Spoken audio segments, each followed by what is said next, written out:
Companheiros e companheiras, amigos e amigas, este é o nosso canal. Eu sou o professor Antônio e hoje nós vamos falar sobre comunista, parte 1.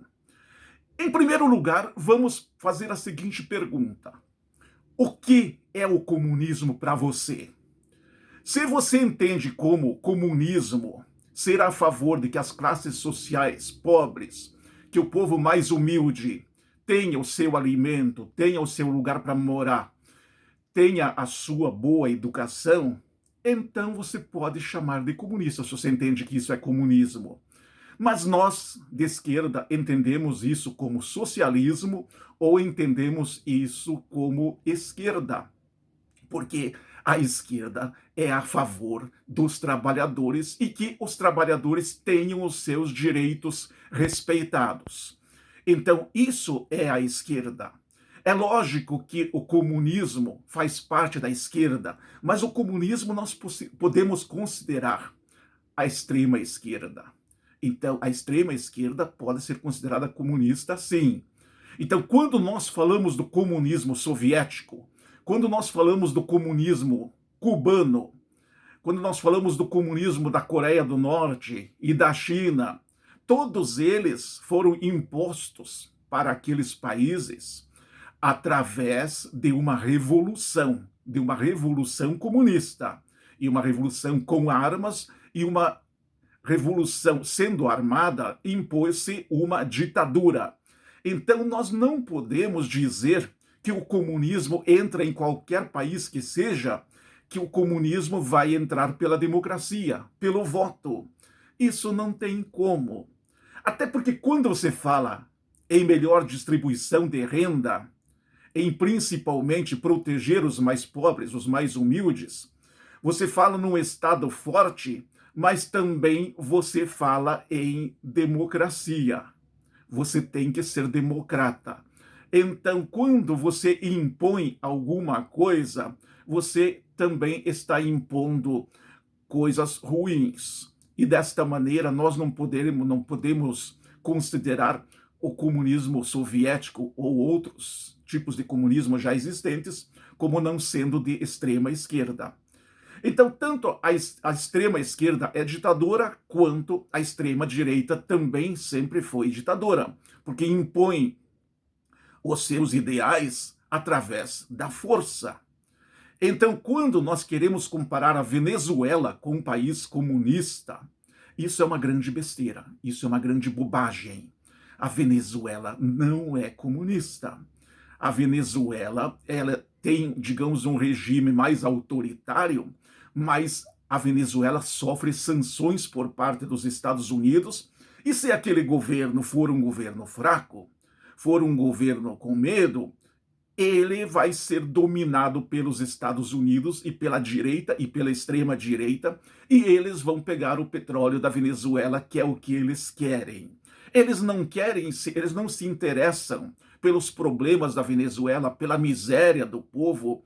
Aliás, o que causa a miséria do povo venezuelano, em parte, é exatamente as sanções econômicas impostas pelos Estados Unidos da América, a grande democracia. Então, é desta maneira. Precisamos entender desta forma. Quais são os maiores problemas da Coreia do Norte? É o governo coreano? Não, não é. São as sanções econômicas impostas pelos Estados Unidos da América. É desta maneira que a gente tem que entender.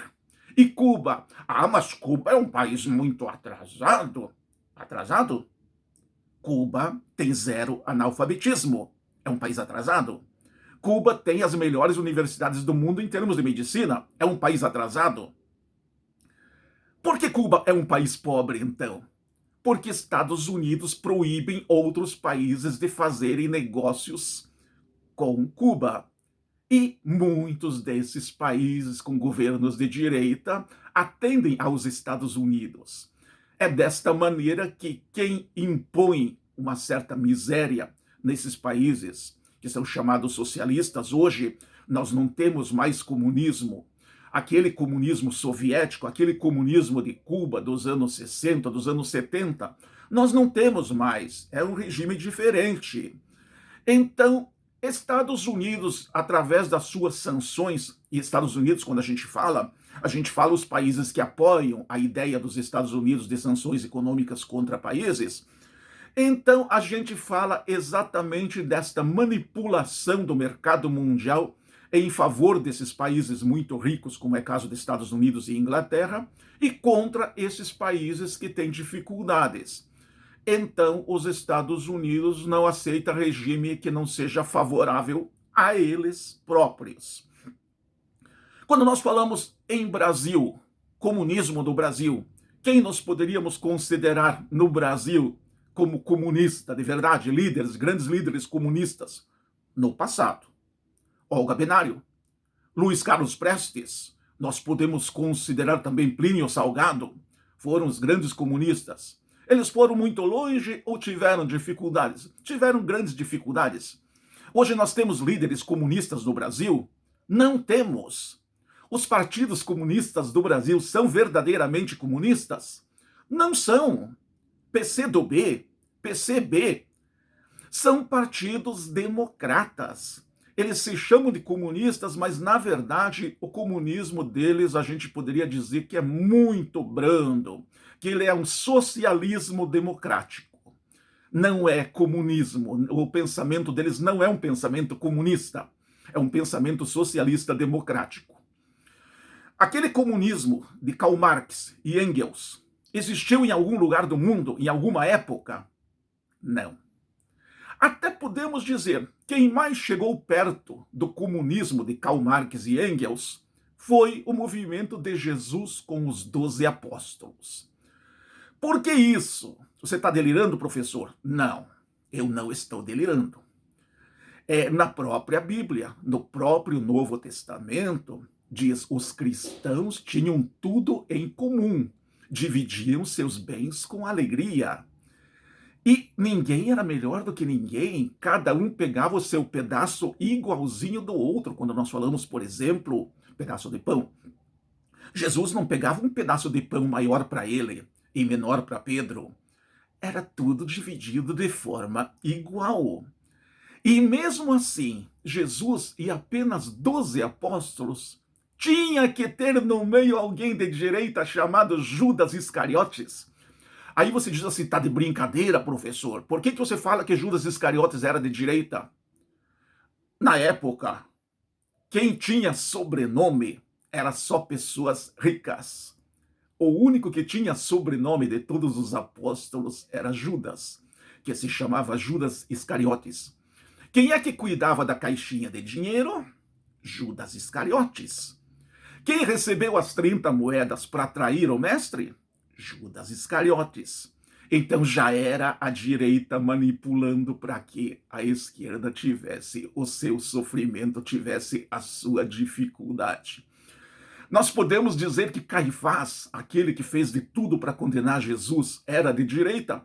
Podemos dizer, porque as religiões quase sempre ficam à direita.